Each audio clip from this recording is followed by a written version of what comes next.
Bonsoir, chère mère, comment allez-vous? Je vais bien. Dieu merci. Euh, Ici, c'est la plateforme Éclaireur Pro Vérité. D'accord. Il faut dire que c'est un énorme plaisir que de vous avoir ce soir. Oui. Et comme il a été dit, vous avez un livre que vous allez faire la dédicace bientôt. Je ne vais pas dire toute la situation, je ne vais pas tout exposer. Et donc, je Mhm. voulais vous dire que nous sommes extrêmement heureux de vous avoir en ce moment même. Et pour Mhm. cela, les élèves de la classe, c'est comme ça que nous nous faisons appeler parce que c'est un cercle de libres penseurs. Et D'accord. si vous nous le permettez, Oui. lorsqu'on vous aura donné la parole et que vous auriez fait les présentations, s'il y a des Oui. questions, si vous nous le permettez, on allait quand Oui. même vous les poser afin d'avoir plus d'éclaircies. D'accord. Ok. Vraiment, merci beaucoup. Et sur ce, je vous laisse la parole. D'accord. Mhm. Bonsoir à vous. Bonsoir, chère mère. Merci de m'inviter sur ce plateau-là pour pouvoir Mhm. parler je dirais d'abord de mon actualité. Mhm. Depuis, je dirais une semaine, je suis à Paris Mhm. à la faveur de la promotion de... C'est vrai, j'ai un nouveau livre qui est sorti, Le Mensage du Rotabali, le roi qui ne voulait rien de roi à personne. Mhm. Mais en fait, c'est un prétexte. Il est question de parler de toute mon œuvre. Mhm. Cette année, j'ai 10 ans d'écriture. J'ai 10 œuvres à mon actif. Et donc, je viens à Paris échanger avec tout le monde avec le concept que j'ai nommé le barreau de Mawa. Mawa, comme vous le savez, Mawa Soumaro, épouse Bakayeko, est une écrivaine ivoirienne. Mhm. Et mon écriture, j'ai cumulé d'autres cordes à mon arc, notamment la chronique, Mhm. le blog. Je suis également blogueuse et je suis également éditrice. Mhm. Alors donc, depuis 10 ans, je gratte, je dirais, je gratte le papier. Je dépose mes mots, MOT sur les mots de tout un continent, de toute une culture que je ventile à travers le monde. Mhm. Et donc, cette écriture m'est venue à l'étranger, ayant accompagné mon époux dans ses fonctions. Mhm. J'ai rencontré l'écriture, j'ai rencontré la plume. Mais cette plume-là veut également être une sorte de passage. Et j'aime à le répéter, je joue aujourd'hui ce rôle de passeuse parce que j'ai reçu des éléments je dis généralement de mes kalamorofas, de mon éducation, de ma famille. Il est aujourd'hui de bonne loi que nous puissions faire passer ces éléments reçus Mhm. à d'autres générations. C'est en cela que je me considère comme une passeuse de tout ce que j'ai reçu au cours de ma vie. Mhm. Et donc, 10 œuvres à mon actif, du roman, je suis à la base romancière. Tout écrivain a une certaine identité littéraire. Et moi, mon identité, c'est le roman. Et donc, je me sens romancière, je me sens nouvelliste. J'ai des œuvres des nouvelles également à mon actif. Aujourd'hui, le dernier livre, l'actualité du dernier livre, c'est le mensage du Rotabari, c'est le poids d'un engagement. Mhm. Il est question du poids d'un engagement. Et j'aime à le dire. Est-ce que immédiatement, quand on dit le poids d'un engagement, est-ce que à dire quoi? Un roi qui ne voulait rien devoir à personne. Est-ce que dans la vie réelle, on ne va jamais rien devoir à personne? Nous avons des dettes, certes financières, mais nous avons des dettes morales que nous ne réussirons jamais à payer. Quelqu'un qui nous aura tendu son épaule, quelqu'un qui nous aura tendu son bras. Est-ce que ces dettes, on pourra les payer un jour? Je vous invite tous à faire une certaine rétrospection en soi pour comprendre un peu ce que la vie nous sert. Et j'aime à lui dire, parfois le destin nous offre toujours deux voies. Et c'est le choix de la voie utilisée qui détermine, je dirais, la suite de notre parcours dans la vie. Mhm. Je n'en dirai pas plus Mhm. Vraiment. aux uns aux autres de pouvoir pour qu'on puisse avancer dans la réflexion. Je vais déjà vous citer les livres qui sont à mon actif. Pour certains qui l'ont lu déjà, qui comprennent, qui sauront déjà de quoi il s'agit. Mon premier roman, c'est La Rébellion des Antilles. Le roman planté dans cette rébellion que la Côte d'Ivoire a connue. Le second roman, je commence par les romans, ensuite je ferai les nouvelles. Le second roman, c'est Sous le joug d'Ndangadé. Sous le joug d'Ndangadé, c'est la malédiction c'est une mère qui ne savait pas dire non à son enfant. L'enfant maudit le Dangadé. Nous avons aussi Tombé Laoté. Là, c'est une œuvre autobiographique. Vous avez enfin le dernier, le Mansakh Tabari. Mais à côté de cela, j'ai cette trilogie-là qui a été un peu l'objet de mon combat, d'un certain combat que je mène et que je continue de mener contre l'immigration clandestine. Tongan, les écueils de l'immigration. Tongan qui veut dire l'ailleurs, qui veut dire l'étranger en malinké. J'en ai fait jusqu'à 3 tomes. C'est un peu, je dirais, le témoignage de mon retour du Tongan. Vous avez également Chronique étrange d'Afrique. Quand je finis cette décennie à l'étranger avec mon mari, quand je rentre à Abidjan, j'observe encore la société. C'est vrai que je parle, je m'inspire, comme on le dit, l'écrivain est l'émanation de sa société, de son environnement. Je m'inspire du quotidien, du vécu de mes contemporains. C'est vrai que je m'inspire beaucoup d'Abidjan, de la Côte d'Ivoire, mais c'est aussi Vala Babamako, qu'à Rufis, qu'à Ziguinchor, qu'à Niamey. Tous ces éléments sont valables. Tout cela pour participer à une certaine prise de conscience de la société africaine, que nous allions plus vite et que nous puissions corriger certains tas qui plombent cet envol-là. Tout le monde doit faire sa part et moi, je joue ce rôle-là avec une plume. Et je souhaite vraiment que mes contemporains puissent me suivre dedans pour que nous puissions faire avancer la cause de l'Afrique. C'est un peu les premiers éléments. Ok. Vraiment, merci. Merci beaucoup, chère mère, pour cette brillante exposition. Et il faut dire que c'est tout un autre plaisir. Et la première question, si vous nous le permettez, était de savoir ceci. Dans vos propos, vous avez dit que vous utilisez une culture pour essayer de vous projeter dans les faits de la vie courante. Quelle est effectivement cette culture-là et quels sont les éléments sur lesquels vous essayez de vous appuyer véritablement pour faire passer votre message? Ben moi, je suis du Mandé.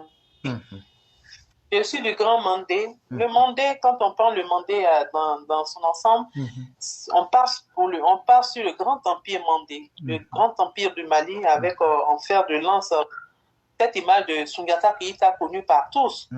Aujourd'hui, le Mandé, avec les frontières érigées par la colonisation, se retrouve sur 8 pays. Vous avez le nord de la Côte d'Ivoire, vous avez la Guinée, vous avez le Mali, la Gambie, vous avez le Sénégal. Vous avez, ces pays-là sont couverts par la langue, par le mandé, par le malinké. Et donc, je m'appuie sur cette culture du mandé. Je m'appuie sur cette culture du mandé parce que j'ai eu cela en héritage. J'ai eu cela en héritage et qui dit mandé dit à toute une, je dirais, toute une organisation sociétale. C'est vrai qu'on ne peut plus réplaquer, mais moi, je puise dans ce mandé-là les valeurs qui sont propres à la culture mandé. Les valeurs, et donc, à travers, vous verrez dans mes écrits, la preuve en est, quand vous voyez mes écrits, vous entendez par exemple la rébellion des Antilles. Les Antilles, je l'ai pris dans la cosmogonie malinké. Quand vous entendez Dangadé, Dangadé, c'est dans le mandé que j'ai récupéré ce mot. Vous verrez Mansakh Tabari. J'ai récupéré tout cela parce que j'estime que quand on a l'apport d'une culture, je dirais, loin de vous appauvrir, ça vous enrichit parce que ça ouvre certains volets de votre esprit qui vous obligent à réfléchir autrement. Ce passage d'une langue à l'autre enrichit. Ça apporte un plus à la compréhension de la vie. Et donc, moi, je ne veux pas m'en priver et je m'appuie sur cela. Vous verrez dans tous ces éléments-là, autant de proverbes. Tous les proverbes utilisés dans une langue, ça montre la richesse de la langue, mais ça vous donne l'éducation de votre personne vis-à-vis de la vie. Vous avez ces proverbes, vous avez ces devinettes, vous avez je dirais, ces différents éléments qui forment je dirais, votre richesse. Et donc, tout cette épine dorsale de la société mandée me sert aujourd'hui pour faire passer mes messages en m'adaptant à la réalité de la société. Je suis au 20e, je me retrouve au 21e siècle, 13e siècle, mais depuis la nuit des temps qui sont véhiculés depuis la nuit des temps dans ma société. Et donc, j'estime que c'est une richesse incommensurable.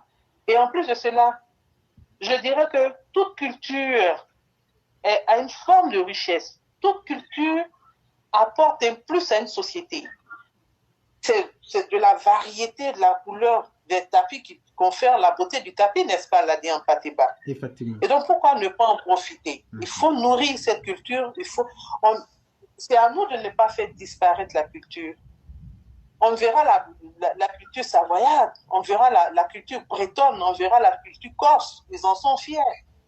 Alors que chaque culture, surtout en Afrique, aujourd'hui, il faut mettre en avant ces cultures-là. Ça nous apportera un plus, ça ne nous appauvrira pas. Alors là, loin s'en faut. Il faut rajouter aujourd'hui, je suis bien heureuse de voir que des langues seront enseignées dans les écoles ivoiriennes. Il y a des langues qui seront enseignées. C'est dire quelque part qu'on a compris aujourd'hui l'importance de ne pas faire disparaître toute cette richesse qui confère un plus à tout ce qu'on fait dans la vie. Que ce soit aussi bien des travaux intellectuels que des travaux manuels, l'apport de la culture n'est que richesse. Voilà. Ok. Et donc, chère mère, si j'ai bien compris votre message, vous nous disiez comme ça que la culture, c'est la racine de toute personne et c'est aussi l'élément même qui peut permettre de nous propulser parce que lorsqu'on fait une rétrospection et qu'on a les éléments du passé, ça nous permet de pouvoir mieux consolider le présent pour pouvoir nous projeter dans le futur. Et c'est ce travail-là que vous êtes en train de faire en laissant des traces, surtout de façon écrite. Et j'allais vous poser une seconde question qui est aussi à deux volets. Pourquoi avoir choisi l'écriture et est-ce que peut devenir écrivain toute personne qui le souhaite? Sinon, qu'est-ce qu'il faut donc faire pour pouvoir être écrivain, si c'était possible? Moi, je dirais que c'est l'écriture qui m'a choisi. Okay. C'est pas moi qui ai choisi l'écriture. Okay. On me dira que c'est malicieux, c'est malicieux. C'est l'écriture qui m'a choisi. J'ai eu, bon, à la base, tout le monde, les deux questions, vont se retrouver, je dirais, entremêlées, entrelacées. Généralement, on a tous envie d'écrire. On a tous notre histoire, pour qu'on en souffre, on dit non, moi, on peut faire de manière, on fait un roman. Il y a plus d'une personne qui le dit par jour. Parce qu'effectivement, il y a des situations qui font qu'on est convaincu que si on raconte notre vie, les gens y trouveront beaucoup de leçons à tirer ou alors à se prévenir, à éviter, à prévenir d'autres dégâts dans leur vie. Moi, je suis littéraire. Je fais un bac scientifique. Contrairement à ce que beaucoup pensent, je fais un bac scientifique, mais j'ai décidé de faire de la littérature. J'ai fait les lettres modernes. Quand on fait ces études littéraires, on a toujours envie, et qu'on rencontre ces grands auteurs, on a envie de faire comme eux. On a envie d'écrire. On a envie d'écrire, on a envie de rentrer dans cette immortalité-là dont rêve humain. On ne veut pas disparaître. Mais entre l'envie d'écrire et le passage à l'acte, parfois c'est un fossé. Moi, j'ai eu les déclics quand je suis allée en Arabie Saoudite avec mon mari. Le déclic est venu et à certains, toute la vie, ils attendront le déclic qui ne viendra pas. Effectivement. Mais il y a d'autres qui, le déclic va venir. Mais l'élément essentiel de l'écriture, moi, je pense, et ça, je le pense foncièrement, c'est la lecture. Il faut aimer lire pour pouvoir être un bon écrivain. Tu peux écrire, certes, mais pour être un bon écrivain, il faut... généralement, la discussion est encore verte. Il y a certains qui disent que moi, je pense qu'on est souvent le fruit de nos lectures. On est parfois le fruit de nos lectures. Et on ne rend parfois que ce qu'on a reçu. Bien vrai qu'il y a deux thèses. Parfois, je reviens sur le fait qu'il y a des choses qu'on n'a pas reçues, mais qui reviennent au très fort. Mais quand on veut durer dans quelque chose, il faut avoir les bases. Et les bases de l'écriture, c'est la lecture. On peut avoir un coup de chance avec un premier livre. Ça peut être bon. Et puis les gens peuvent apprécier. Ça peut même être un best-seller. Mais pour perdurer dans ce métier ou pour perdurer dans cela, il faut avoir cette base de lecture qui te permet de te propulser dans tes écrits. Et ça, c'est extrêmement important. Parce qu'on ne refait pas le monde, on ne refera pas de l'eau chaude. Il y a certains qui sont passés, et ceux-là nous ont laissé des traces écrites qui nous inspirent, avec lesquelles on peut évoluer. Ça permet d'avoir de l'esprit encore plus ouvert. Et donc, tout le monde peut devenir écrivain à condition de le vouloir, à condition d'ouvrir des livres et puis de s'en inspirer. Maintenant, si on s'assoit pour dire non, moi, je n'ai jamais rien lu et puis je suis devenu écrivain, ben vraiment, c'est un coup de dé. Hein. C'est un coup de poker qui a marché, mais dans la continuité, ça ne peut pas se faire. Ça ne va pas faire dans la continuité. Il y aura un souci. Donc, voilà, moi, il faut d'abord le déclic. On a envie d'écrire et il faut avoir le courage de s'asseoir. Et ça, je le dis franchement, pour être écrivain, il faut aimer t'asseoir. Ça, il faut aimer t'asseoir. Il faut aimer la solitude. Parce que la création ne peut pas se faire dans le bruit. Ça demande beaucoup donc, c'est des pistes de... Effectivement, ça demande beaucoup de sérénité. Beaucoup de privation, beaucoup de retrait. Parce que parfois, on vous taxe même d'associable. Parce que vous n'avez pas trop la possibilité de vous retrouver dans tout ce que... dans certains éléments de la vie sociale. Dans la vie sociale. Parce que tout simplement, voilà, vous êtes carrément en isolation parce que vous avez une production, vous avez quelque chose, vous êtes pris, je dirais, entre tenailles par les muscles et vous avez absolument envie de vous. Souvent, ça joue même sur la famille parce que si, dans un premier temps, avant de prendre tes marques, il faut que les enfants se rendent compte que, par exemple, maman a besoin d'être isolée. Et ça, souvent, ça se fait, notamment très tard dans la nuit, on passe également tout le temps écrit. Vraiment, merci beaucoup, chère mère, pour toutes ces brillantes explications. Et je vais poser une autre question qui est la suivante. Votre livre, Massa Djouroutabali, si je ne m'abuse de la prononciation, quel lien pouvez-vous faire avec le président actuel de la Côte d'Ivoire, le président Alassane Ouattara? Mais il n'y a aucun lien. Vous en êtes sûr? Il y a aucun lien avec le président. Mais de toute façon, je reformule la question. Je reformule la question. Oui, je vous écoute. Vous avez dit que Massa Djouroutabali, c'est le roi qui n'était rédévable à personne. Est-ce que vous pensez aujourd'hui, voilà, est-ce que vous pensez aujourd'hui que le président Ouattara est rédévable au peuple ivoirien ou aux Africains? Non, vous savez, moi, je ne poserai pas la question sous cet angle-là. Je ne poserai pas la question sous cet angle-là. Ok. Parce que de ma position, je ne peux pas donner... Moi, tout ce que je pourrais dire...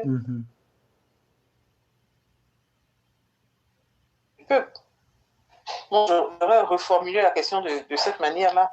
Parce que quand on vient au pouvoir, on vient gouverner un peuple.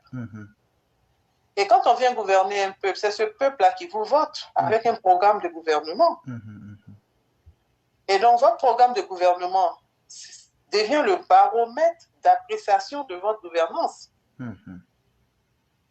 Et donc, c'est à partir de cela que le peuple qui vous a élu va porter un jugement sur votre gouvernance. Parce que c'est avec un programme, vous avez été élu. Et c'est au peuple-là de dire, aujourd'hui, Dieu merci, il a tenu ses promesses. On a élu ce président sur un programme et on voit que le programme est en train d'être déroulé. C'est comme ça que je poserai la question. Maintenant, de redevance vis-à-vis de l'Afrique et autres, moi je dis il faut qu'on sorte de tout ça. Il faut sortir de tout ça. On va sur la base qu'aujourd'hui, nous avons tous un objectif dans la vie. C'est d'atteindre l'émergence et d'atteindre cette autonomie tant rêvée par tous les peuples d'Afrique. Et à chacun maintenant de voir, est-ce qu'à son niveau, on est en train de partir, on recule. Moi, je fais la rébellion des Antilles. La rébellion des Antilles, c'était mon regard sur cette rébellion que la Côte d'Ivoire a connue. Et je répète à qui veut l'entendre. Moi, je suis contre toute rébellion, je suis contre tout coup d'État. Parce que c'est une négation de la démocratie. C'est un couac de la démocratie. Je dirais, c'est une défaite.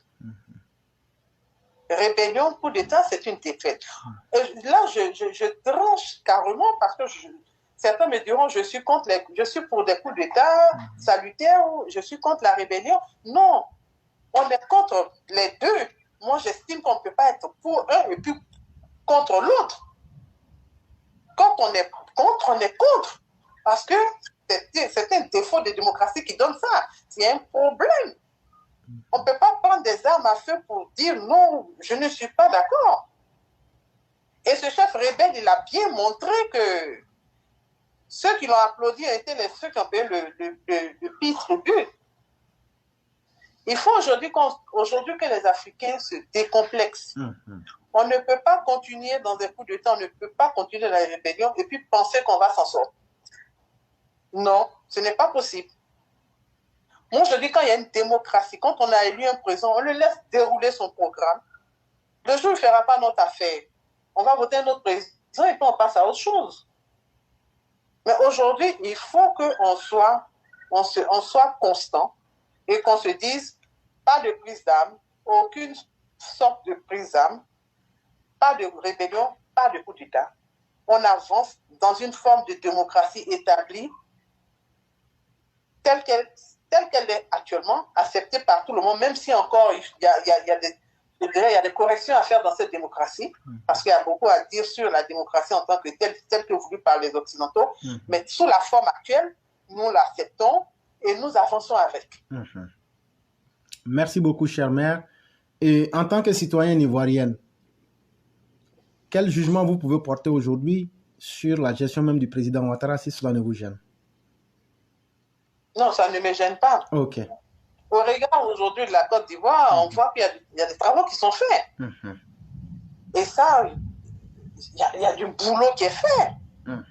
Et ça, ne pas le reconnaître, je me dis qu'il y a quelque chose qui ne va pas. Effectivement. Tout n'est pas parfait, mais l'essentiel est là actuellement. Effectivement, tout n'est pas parfait.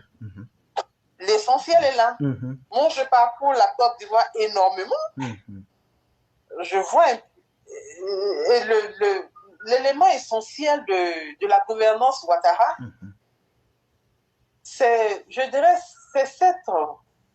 Il touche partout, il touche toute la Côte d'Ivoire. Effectivement. Toute la Côte d'Ivoire est concernée par cette gouvernance-là qui se veut constructive. Et multidimensionnelle aussi. Et donc, ne pas reconnaître, je le dis, tout n'est pas parfait. Il y a des éléments, il y a des reproches à lui faire, mais l'essentiel, nous avons les bases et nous voyons que tous les départements de la Côte d'Ivoire sont concernés. Et ça, c'est très important. On me dira, c'est important. C'est important. Nous avons un climat de paix. Nous sommes dans un climat de paix. Quand on voit tout ce qui se passe aujourd'hui dans les pays sahéliens, on ne peut que s'en réjouir. La paix règne, même si, effectivement, avec ce qui se passe dans le Sahel, on a tous cette petite boule au ventre parce que nul n'est à l'abri d'un coup des terroristes. Aujourd'hui, on doit tous devenir, entre guillemets, on devrait tous faire partie des renseignements parce que il y va de la sécurité nationale, il n'y va pas de la sécurité seulement d'un gouvernement. On n'a pas le choix que d'être solidaires entre nous pour prévenir toute forme de djihadisme. Et ça, c'est une réalité avec laquelle il faudra composer et préparer les esprits à cela. Parce que même si la grande France n'a pas échappé à un coup de djihadisme, qui sommes-nous pour échapper complètement? Et donc, vraiment, c'est cette remarque essentielle que je fais. Parce que je vais souvent dans le Nord, on a des réalisations là-bas, et donc, on réfléchit par deux fois quand on voit les problèmes de djihadistes ailleurs. On s'est dit, l'essentiel est là. La paix est plantée, le décor est là. Le modernisme, toutes les infrastructures ne s'arrêtent pas seulement à Abidjan. Tous les éléments sont là, ça continue. Mais comme je le dis, tout n'est pas parfait. Il y a des reproches à faire. Mais on va aujourd'hui, pour l'instant, je m'arrête sur l'essentiel qui est là. Ok. Et donc, dans le même temps, j'allais essayer de vous poser l'avant-dernière question, qui était la suivante. Aujourd'hui, quels sont les conseils que vous pourriez donner à l'opposition ivoirienne pour maintenir toute cette belle dynamique que vous venez d'évoquer? Vous pouvez répéter, s'il vous plaît? J'étais distraite par quelque chose. Il n'y a pas de problème, cher maire. Aujourd'hui, vu déjà ce que vous avez dit de la gestion du président Ouattara, qui déjà même plante le décor de ce qui est essentiel, et pour pouvoir maintenir ces éléments essentiels dont vous avez fait cas, quel conseil pourriez-vous donner aujourd'hui aux opposants ivoiriens? Non, c'est de jouer le jeu, c'est de s'organiser. Parce qu'il n'y a pas... Qu'est-ce qu'il y a à faire d'autre? C'est de jouer le rôle d'opposant. Tout opposant, mais des opposants objectifs quand même. Parce que c'est très, très important qu'il y ait également une opposition dans un État. L'opposition, c'est également le baromètre de la démocratie. Et donc, moi, je dis, il faut absolument qu'il joue le rôle d'opposant. Mais une opposition constructive qui permettrait, effectivement, quand on pose un problème, et que le problème, ensemble, on se dise, on amène les Ivoiriens à réfléchir au problème. Moi, je prends l'exemple tout simple. Ils ont mis le péage à 1000 francs en allant en Bassam. Bon, on est tous d'accord que 1000 francs, c'est trop. Effectivement. 1000 francs, c'est trop. C'est beaucoup. Voilà. Une opposition constructive, je dirais, prend cette lutte-là, dit, voilà, 1000 francs, c'est trop. Mais de manière assez ordonnée, de manière assez chaude, on proteste pour dire 1000 francs, c'est trop. C'est des éléments parce que ce qui est délicat aujourd'hui en Côte d'Ivoire, avec tout ce qu'on a connu comme position violente, on a toujours peur que des réactions disproportionnées viennent soutenir quelque chose qui pourtant est normal. Et souvent, le drame en Côte d'Ivoire, et ça, ça va durer pendant longtemps, je dirais, cette politique partisane du tout ou rien. Or, parfois, aujourd'hui, il faut qu'on arrive à une certaine maturité démocratique. S'il y a quelque chose qui ne marche pas, on dira que ça ne marche pas. Le péage, par exemple, on est tous unanimes que 1000 francs, c'est trop. Et donc, l'opposition qui prendrait cela comme un cheval de bataille, ce serait absolument légitime. Parce qu'effectivement, on est tous d'accord que l'opposition, le parti politique, c'est pour prendre la gouvernance, mais également c'est pour le bien-être du peuple. Effectivement. Donc, s'il y a un souci quelque part et que le peuple proteste, la preuve en est la route oubliée de Bassam, aujourd'hui est devenue la route la plus fréquentée. Jusqu'à ce que maintenant les gouvernements comprennent qu'il y a 1000 francs, ça fait trop. Donc, l'opposition a absolument sa place. C'est à elle de savoir se faire entendre. Effectivement. Mais vraiment, je le dis absolument de manière démocratique, mais dans une logique normale. S'il y a un problème, effectivement, il ne faut pas en créer où il n'y en a pas, mais s'il y a un problème, moi, je suis absolument d'accord que l'opposition donne de la voix. C'est là également la démocratie. Merci beaucoup, cher maire. Et il y a notre père Ouattara qui posait la question suivante. Pensez-vous que l'immigration est due au fait que les Blancs nous ont laissé des nations sans vraiment nous enseigner à diriger ces États et à faire face à la compétition internationale? Vous savez, parfois, moi, je me pose tellement de questions. Pratiquement tous les peuples ont été colonisés. Hein. Effectivement. Même les Chinois. Effectivement. Pas que non, il y a un problème de monnaie. Les autres ils ont été vite détachés de la monnaie. Mais est-ce que nous-mêmes, nous n'avons pas un problème structurel, nous-mêmes Africains? Est-ce que nous-mêmes n'avons pas d'autres problèmes? On va résoudre le problème de la monnaie, on va nous retrouver encore d'autres choses. Je prends un exemple simple, tout banal. Quelqu'un commence à travailler. On lui dit, voilà, tu as ton travail, tu as 150 000 francs de salaire. Les 150 000 francs du salaire, ça te permet d'aller démarcher, d'accueillir tout ça. Mais qu'est-ce qu'il va faire, celui qui a ses 150 000 francs de salaire? Il va préférer le combo aux 150 000. Il a sécurisé les 150 000 francs. Mais le client qu'il a démarché, il va créer une structure parallèle pour se faire de l'argent. C'est-à-dire qu'il va greffer son affaire sur l'affaire. C'est un exemple, je dirais, assez banal, mais assez révélateur de notre esprit parfois. Moi, je suis convaincu qu'on va s'en sortir. Moi, je n'ai même pas de doute. Je suis afro-optimiste. Je n'ai même pas de doute. Okay. Mais c'est un moyen comment on va faire pour y arriver. Aujourd'hui, le débat se situe là. Parce qu'on a toutes les intelligences pour ça. Toutes les intelligences pour ça. Si les autres colonisés ont pu vaincre leurs colons, mais on le fera aussi. Effectivement. Moi, je n'ai pas de doute. Je suis tellement optimiste. Mais regardez le bouillonnement de l'Afrique. Aujourd'hui, il y a des répartes. Des gens qui quittent aujourd'hui le monde occidental pour l'Afrique. Parce que tout simplement, le monde de demain, c'est là-bas. C'est en Afrique que ça se fait. Moi, ça ne me pose aucun problème. Vraiment, mais il y a des débats d'avant-garde qu'il faille laisser pour avancer vite. Vraiment, merci beaucoup pour toutes ces belles réponses. Le samedi prochain, c'est-à-dire le 2 juillet 2022, vous allez avoir la séance de dédicace du livre Massa Djuro Tabali. Et où est-ce que la cérémonie se passera? De quelle heure à quelle heure? Et aussi qui est invité?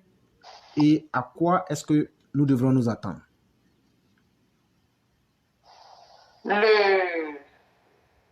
Le Massa Djuro Tabali, c'est vrai que c'est le dernier livre, mais c'est les 10 livres qui seront dédicacés. Ah, ok, les 10 livres en fait. Les 10 livres seront dédicacés ce jour-là. Waouh, c'est que c'est vraiment du balèze, comme on le dit.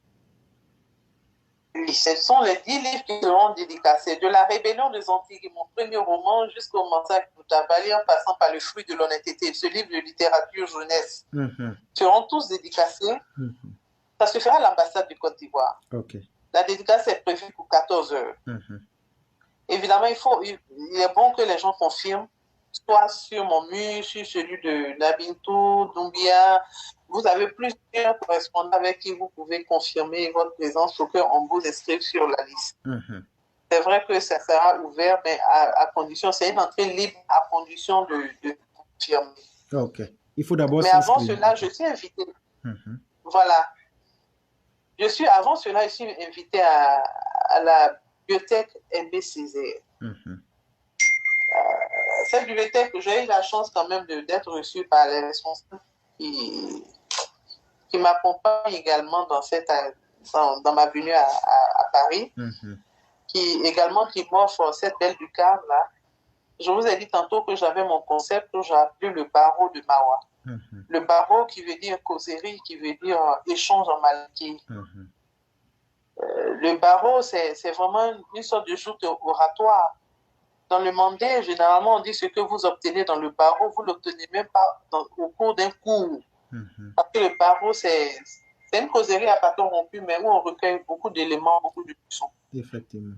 Et donc, ce barreau-là, je vais le tenir également à la grande bibliothèque Aimé Césaire. Là, c'est à partir de 18h le vendredi. Ok. Mais là, c'est vraiment un livre sans confirmation, sans rien.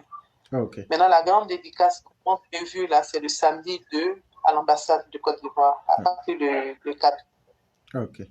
Et donc, mesdames et messieurs, comme vous venez de l'entendre, notre mère, elle l'a si bien signifié, et je vais le dire de façon triviale, prosaïque, elle va faire la dédicace des 10 livres qu'elle a eu à écrire.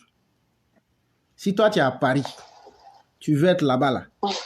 C'est le 2 juillet, samedi qui vient, là, c'est ça. Après vendredi, c'est samedi 2 juillet, là. Mais, c'est pas le jour où tu vas t'arrêter devant l'ambassade. Avant de faire ça, là, tu peux dire, éclaireur, moi, je veux aller là-bas. Quand tu vas faire ça, puisque moi, j'ai le contact de la maman, je vais lui envoyer ça. Voilà. Ou bien même, si vous voulez, après, je vais mettre sa photo de profil. Vous allez voir là-bas et puis vous-même, vous allez vous inscrire sur son mur pour dire, je vais être là-bas. Maintenant, une fois que tu as fait ça, tu n'as plus rien à faire, tu n'as pas d'argent à payer. Tu vas là-bas à partir de 14h. Entre 14h et 17h, il y aura la dédicace des livres là-bas. Voilà, c'est ce que je tenais aussi à dire aux uns aux autres. Et à vous demander votre mot de fin, mais tout en vous disant vraiment merci beaucoup. Merci d'avoir été si aimable avec nous et merci d'avoir aussi respecté notre plateforme en nous honorant de votre présence. Et donc, vous avez le mot de fin. C'est moi qui vous remercie. Mhm.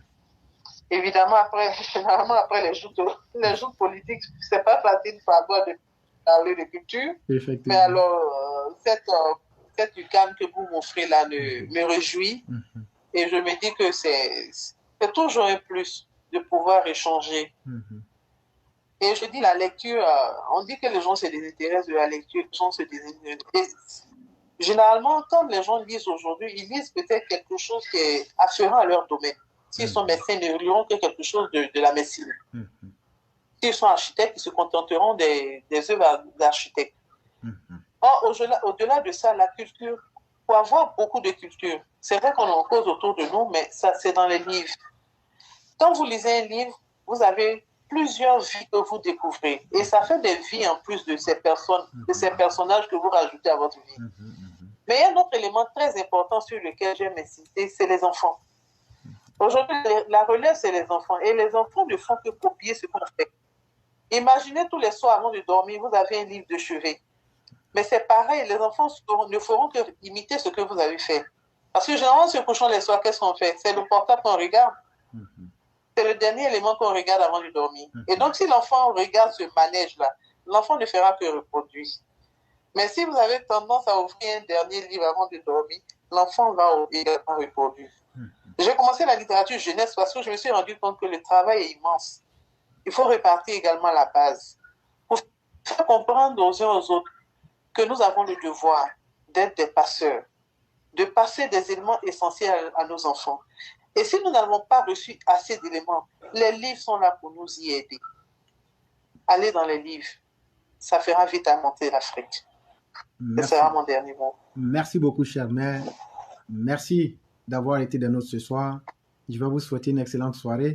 Et certainement que les élèves de la classe seront à la cérémonie des dédicaces pour pouvoir se procurer des livres. Merci beaucoup. Absolument, je compte sur les enfants également. Merci beaucoup. Je vous en prie. Bonsoir à vous. Okay, merci beaucoup. Merci. Okay. Et donc, mesdames et messieurs, vous voyez cette brillante mère et dame qui vient de s'exprimer. C'est très important pour nous parce qu'aujourd'hui, tu ne peux pas utiliser l'argument « Non, comme je suis femme là-haut, ça cause de ça. » Hey, regarde ce que les autres font. Même si tu n'as pas pu faire mieux, il faut essayer de tricher au moins. C'est ce qu'on est en train de te demander. Il y a une femme qui parle français jusqu'à garçon même c'était pour regarder. Dans la vie, là, ce que tu cherches là, tu peux avoir. À chacun de savoir choisir son chemin. C'est très important. Et donc, vous avez vu notre mère Fiona Koura qui a mis le lien. Vous pouvez cliquer sur ce lien pour vous inscrire aussi. Ça sera chose extrêmement intéressante. Et donc, mesdames et messieurs, je vous dis vraiment merci beaucoup.